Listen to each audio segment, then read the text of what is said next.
I've been trying, yes, I've been trying hard to settle down, but I don't know how.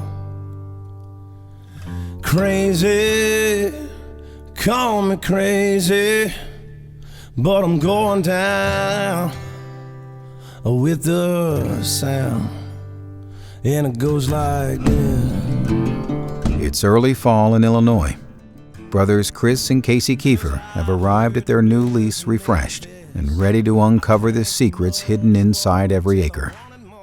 New stretches of land bring new opportunities for the brothers. They're hunting outside of Lorain, a small farm village in western Illinois. The magical early season signals surround them. There's just a couple of does back behind our barn here, just back in that corn. Well, it's definitely young bucks chasing right now. Any doe that came in the field was getting checked and ran. Straight up just run. And grunting like he was eager. But they all, at the end, we had an empty field, no deer, nothing in it. They all crossed the river and they all went up on the hillside. We're going up to that corn. Yeah. I just about guarantee it. They're heading to that corn. We got a car coming. All right, let's meet back at the house. See ya.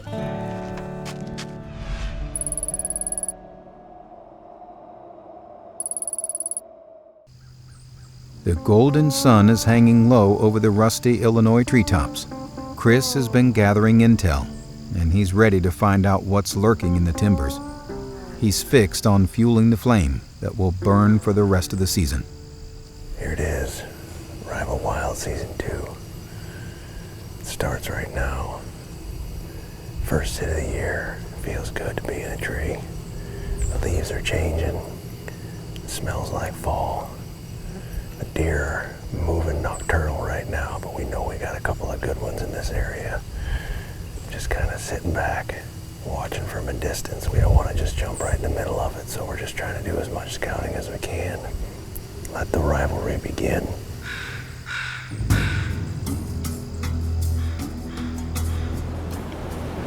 Man, does it feel good to be back. It's my first sit in the stand.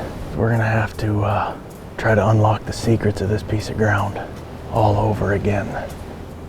We're supposed to have an early rut this year. I mean, they should be rocking and rolling here any day now. It's been in Alaska, well, Yukon first, and then Alaska filming dropped.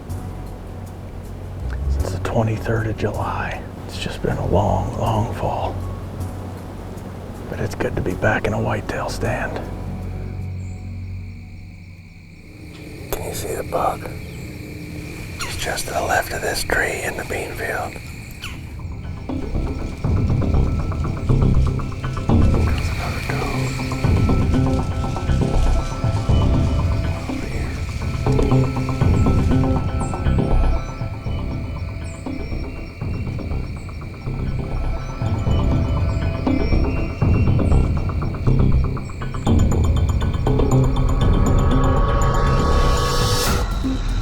Across the farm, Casey shares a similar view.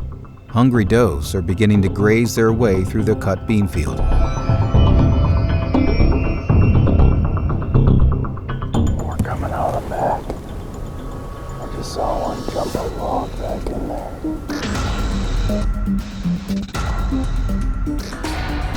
First couple of does are just starting to come into these beans, the cut beans. But they didn't come around and come through this inside corner. They came out right into the middle of the field right there, which is actually a pretty tough spot. Early season sits offer prime opportunities to draw back on a mature management doe. Tonight, the deer have taken the path less traveled, leaving Casey out of range and out of luck. The sun is setting on Chris's first sit. The encounters are picking up, and so is the heart rate of an eager bow hunter. As the shooting light fades, a lone buck emerges from the depths of a shadowy timber stand. Chris belts out a series of shallow grunts to gauge his reaction.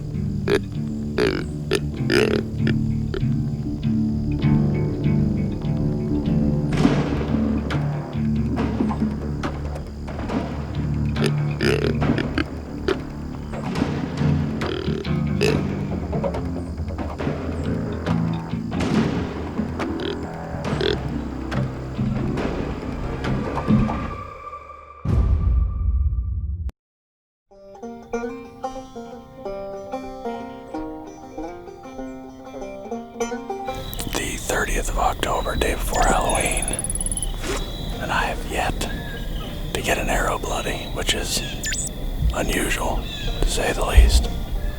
But it's been that kind of thing for me so far. Been a little bit slow. I haven't sat a ton yet, but usually I have at least a doe on the ground by now. We're getting a big weather change on the way. These deer have got to start picking up soon. They got to start cruising here quite a bit. The weather's supposed to change overnight into tomorrow.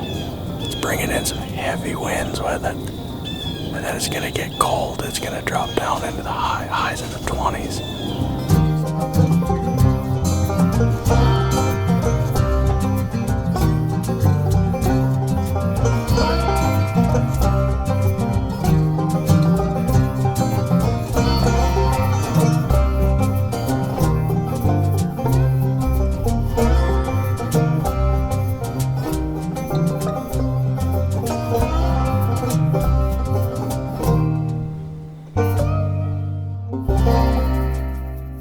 Brothers Chris and Casey Keefer have arrived just in time to begin unlocking the secrets of their promising new lease.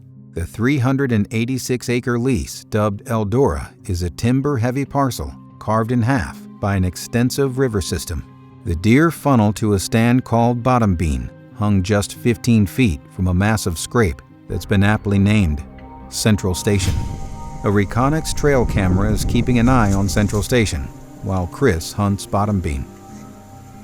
Central Station has become a social scrape, utilized by every buck on the property, both day and night. Several deer have earned a spot on Chris and Casey's hit list after visiting Central Station. A buck named Double Beam is at the top of the list. He's named after a split main beam that broke off halfway through the season. A 6-inch and a 2-inch non-typical point on the right side share frame space with a 10-inch G2 and a 9-inch G3. 5 and 6-inch brow tines sit within a 19-inch spread, putting Double Beam in the mid-160 range.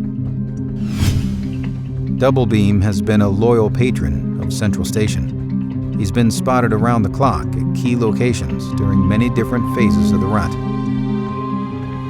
Reconyx trail cameras have pinpointed his exact travel pattern. He consistently works his way from below Bottom Bean all the way up to the riverbed. Chris's stand is set at the pinch point near Central Station, perfectly placed between his feeding and bedding grounds.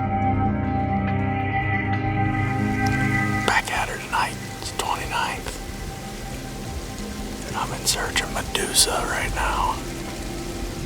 It turns out Double Beam isn't the only big buck cruising through this popular corridor.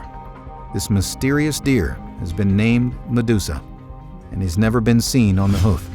Chris and Casey have no idea where he came from or where he beds down during the daylight hours.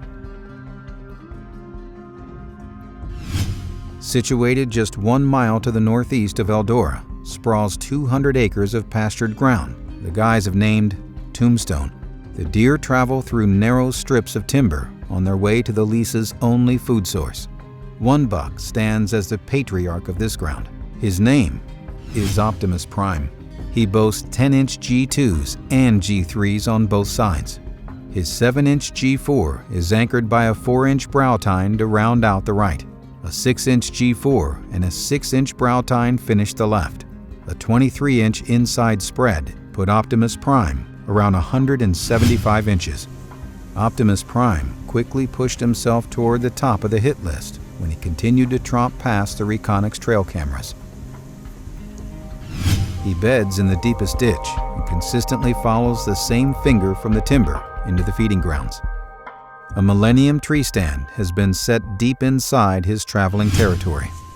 The only thing left to do is climb the stand and wait for him to make his last mistake. It's late October, and the pace of the shifting seasons has begun to pick up. Brothers Chris and Casey Keefer are getting to know their new Illinois lease intimately before the rut begins to rage in full force.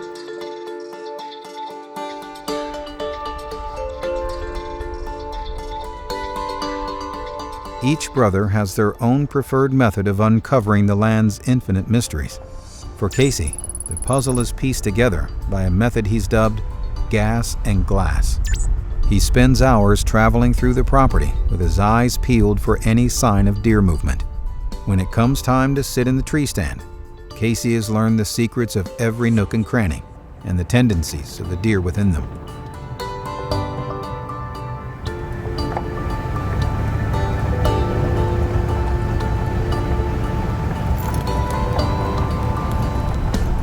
The sight of deer on their feet is positive. What Casey learns behind the windshield clues him in on where to hunt, and what bucks are worth is every waking thought for the coming weeks.